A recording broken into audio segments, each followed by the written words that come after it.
വയറിങ്ങിൽ വലിയൊരു മാറ്റം കൊടുത്താലോ? എന്താണ് മാറ്റം എന്ന് പറഞ്ഞാൽ മനസ്സിലായോ? നമ്മൾ ഒരു വീട് വയർ ചെയ്യുന്ന സമയത്തെ ശരിക്കും പറഞ്ഞാൽ ഒരു വീട് നമുക്ക് കിട്ടുകയാണ്. അവിടെ ലൈറ്റ്, ഇവിടെ ലൈറ്റ്, ഇവിടെ എ സി, ഇവിടെ ടൂ വേ, അവിടെ പ്ലഗ്, ഇതാണ് സംഭവം. അവിടെ ടിക്കറ്റിട്ട് പോകും, അവിടെ കട്ട് ചെയ്യും. അപ്പോൾ അവിടെ ഒരു ആലോചനയും കാര്യങ്ങളൊന്നും ഉണ്ടാവില്ല.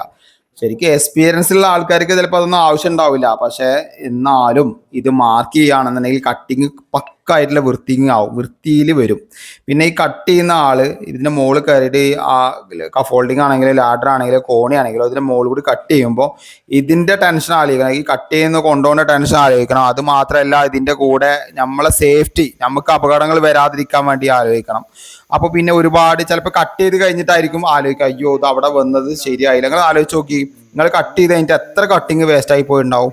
അപ്പോൾ അതൊക്കെ വരാതിരിക്കാൻ നമ്മൾ കറക്റ്റ് മാർക്കിങ് കൊടുക്കുക. ഒരു ദിവസം ഒരു വീടിന് വന്നിട്ടുണ്ടെങ്കിൽ 1, 2, 3 ദിവസം വന്നിട്ടുണ്ടെങ്കിലും നമുക്കത് യൂസ്ഫുൾ ആണ്. ഇപ്പോൾ ഇവിടെ ഒരു വീടിന് ഒരു ദിവസമാണ് വന്നത്, ചില സൈറ്റിൽ 3 ദിവസം അല്ലെങ്കിൽ 4 ദിവസമൊക്കെ വരും. കാരണം അത് വലിപ്പത്തിനനുസരിച്ചിട്ടാണ്. അപ്പോൾ ഇവിടെ ഏകദേശം 12 വീട് വരുന്നുണ്ട്, ഒരേപോലെയാണ്. ഇവിടെ നമുക്ക് മാർക്ക് ചെയ്യാൻ എളുപ്പമാണ്. കാരണം 2-3 വീട് ഒരുമിച്ച് മാർക്ക് ചെയ്ത് കഴിഞ്ഞാൽ പിന്നെ കണ്ടിന്യൂ ആയിട്ട് അതേ അളവായിരിക്കും. അപ്പോൾ ഇവിടെ കട്ടിങ് തുടങ്ങിയിട്ടുണ്ട്. ഒരു ദിവസം തന്നെ നമ്മൾ കട്ടിങ്ങും ചെയ്തു, ഒരു ദിവസം തന്നെ നമ്മൾ കുത്തിപ്പൊളിക്കും ചെയ്തു. ഏകദേശം 2 ദിവസം കൊണ്ട് ഒരു വീട് കുത്തിപ്പൊളി കംപ്ലീറ്റ് ഫിനിഷ് ചെയ്തിട്ടുണ്ട് കേട്ടോ. അപ്പോൾ എന്തായാലും സപ്പോർട്ട് ചെയ്യാൻ നെക്സ്റ്റ് വീഡിയോയിൽ ബാക്കി കാണാം.